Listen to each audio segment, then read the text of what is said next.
Good morning, this is Arthur here, representing the Sprouts. I'm here with Andrew Aggett here. Good morning, Arthur. Morning all. Good morning. So, first of all, Andrew, how many years have you been living in Belgium, and do you still have residence in Wales? Well, Arthur, I've been here for 18 years. I actually came for 6 months, but as you'll find from a lot of people, a lot of expats living in Brussels, that's the sort of thing that tends to happen. I came before devolution to represent the Welsh Government, was the Welsh office then, was the first civil servant to be posted into Brussels to the EU to see how the office would be set up post-devolution. That seemed to stretch out for another year once the office opened, and lo and behold, it carried on for about 18 years. I do have a residence in Wales, yes, I've got an apartment in Cardiff. But my kids live in Wales, and so do my 8 grandchildren, so I'm back and forth quite a bit. And in fact, I'm looking forward shortly to be moving back to Wales. Okay.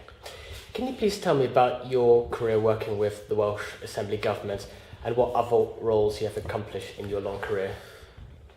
Yes, it's quite long. It was 42 years. In fact, I retired in September. What have I done? Well, economic development, training and enterprise, historic buildings, planning. Worked in the Secretary of State for Wales' office, Peter Walker, for a couple of years in London. A lot of things, but for the last 18 years or so, I've been doing agriculture policy and representing Wales in that role. What are the working responsibilities of the Welsh Assembly Government, and how much it has achieved so far since the devolution bill of 1997? Well, as I just mentioned, we opened the office in 1999. There was just 2 of us to start with, but now there are about 10 people working full-time on behalf of Wales, covering all areas of responsibility.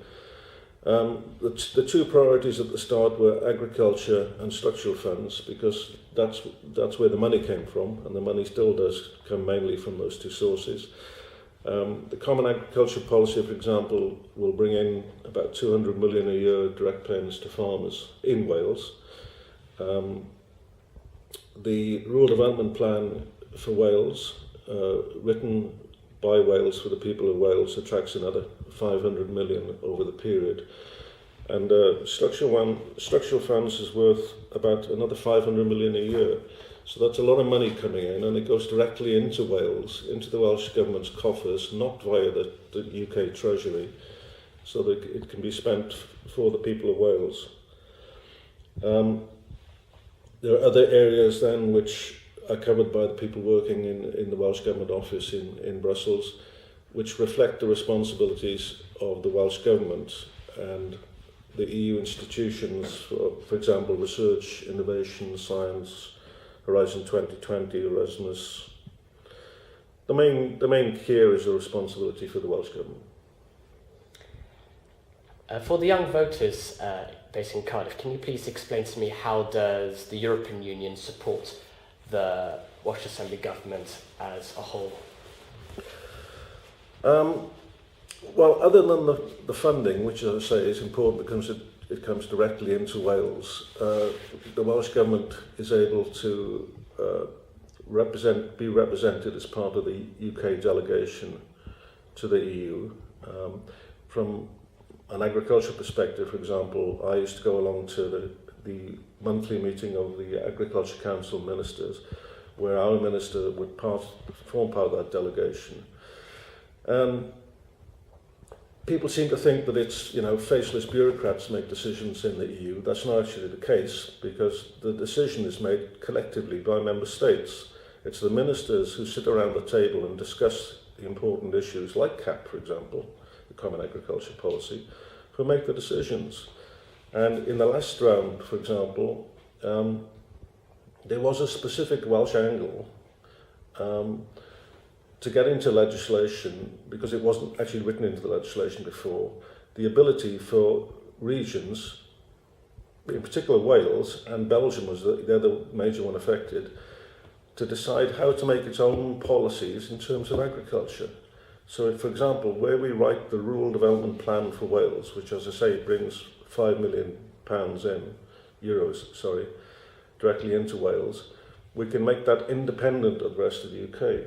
So that Welsh plan is written by the people of Wales to affect agriculture and outside the farm gate in Wales. So it's influencing policy that way.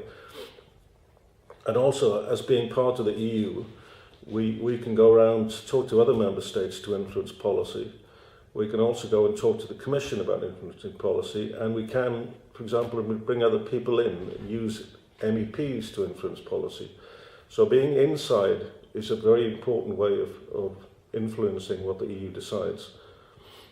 And if we weren't part of the EU, then we wouldn't have any role there. We couldn't influence any decision that were made. And the UK is particularly level-headed when it comes to talking about discussions in Council. And, some member states come up with some irrational ideas sometimes. For example, one member state wanted to put a subsidy on growing tobacco. Well, you've got an agriculture council saying let's put money into growing tobacco, and then you've got Sanko, which is the commission responsible for health, saying let's ban tobacco, and that's bonkers. And the UK is in the forefront there, saying no, that's a mad decision. Let's scrap all that. I see. According to the Welsh government's website, they say here, through the EU structural funds, Wales has benefited over £4 billion since 2000, supporting business, research and innovation, helping people into work, creating skills, improving transport and digital networking, regenerating our communities and enhancing our environment. So far, Wales is growing thanks to the European single market and its funds. Could a majority from the Brexit campaign reverse or threaten all these achievements? I wouldn't say it would reverse the achievements because they're in place. Whether it would continue to grow, I don't know. As I say, the big funding streams that come into Wales directly from the EU would cease. Some say that money would come from the Treasury instead. I personally doubt that. I can't see the Treasury putting their priorities in order and saying Wales is going to come on top of that. No, call me a cynic, but no, I don't see that at all. But there are other things you must consider, which, for example, are markets. People say, oh, if we leave the EU, we'll find bigger and better markets. Well, for example, using agriculture again, which is my responsibility, the export of Welsh lamb, which is worth £90 million a year and brings over £2 million into the Welsh economy, the market for that, of 80% of Welsh lamb exports, goes into Europe.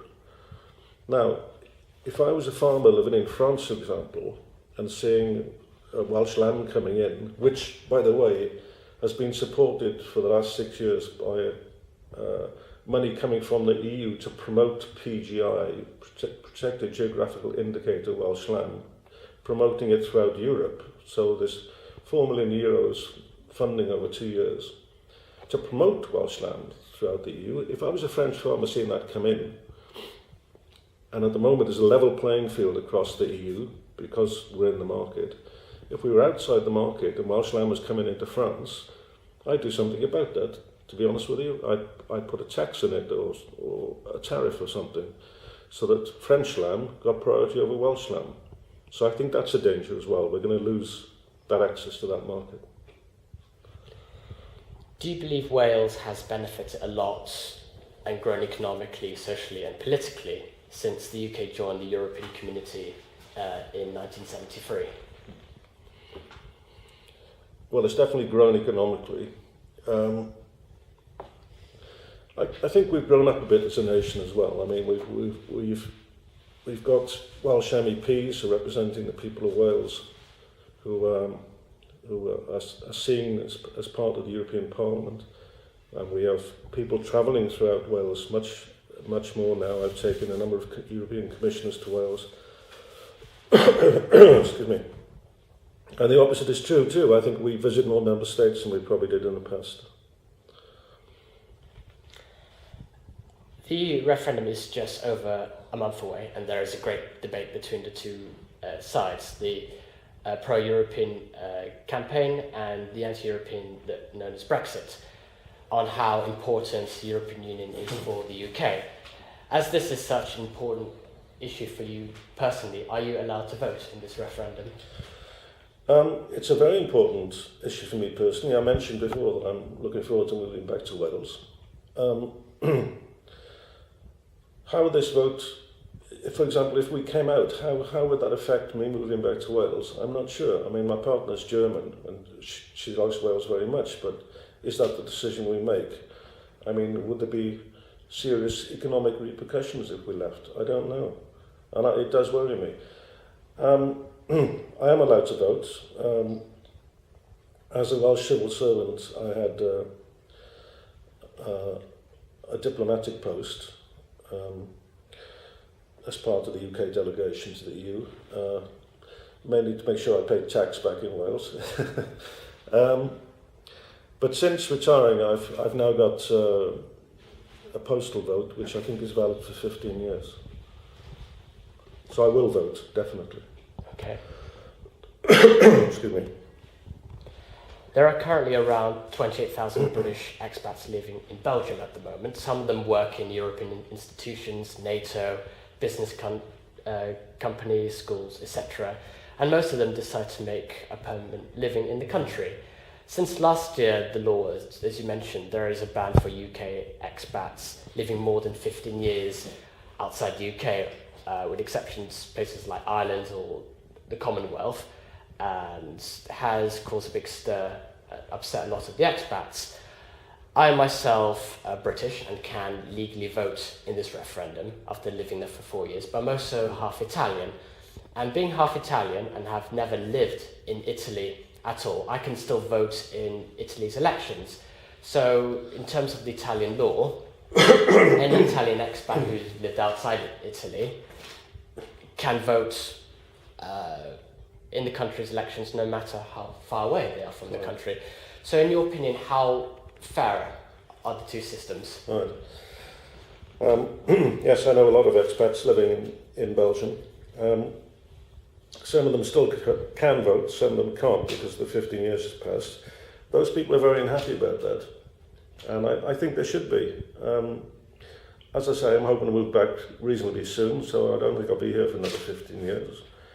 But if I lost the right to vote, I'd be very upset about it. It's a hard-won democratic right, and I think everybody should be allowed to vote, wherever they are.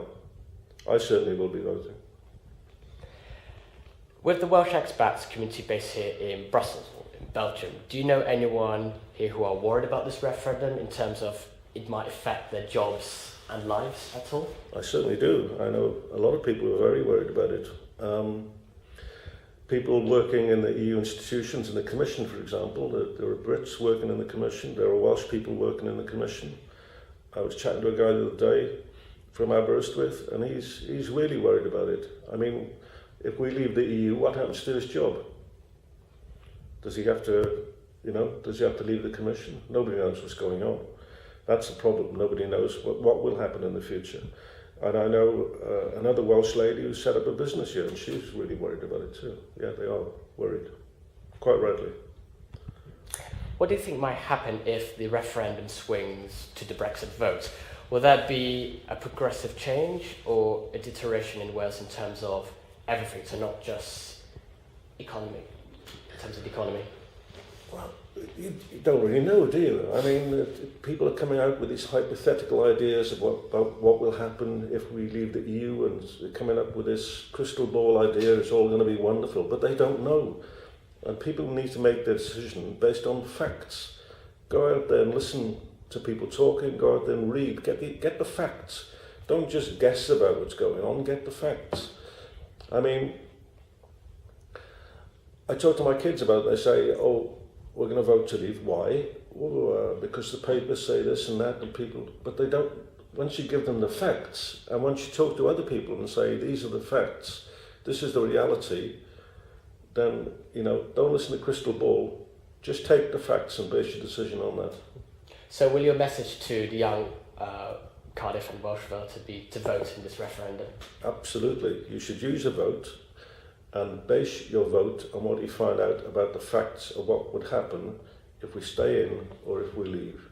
Just get the facts and vote. You must vote. Andrew, it's a pleasure talking to you. Thank you very much. Thank you.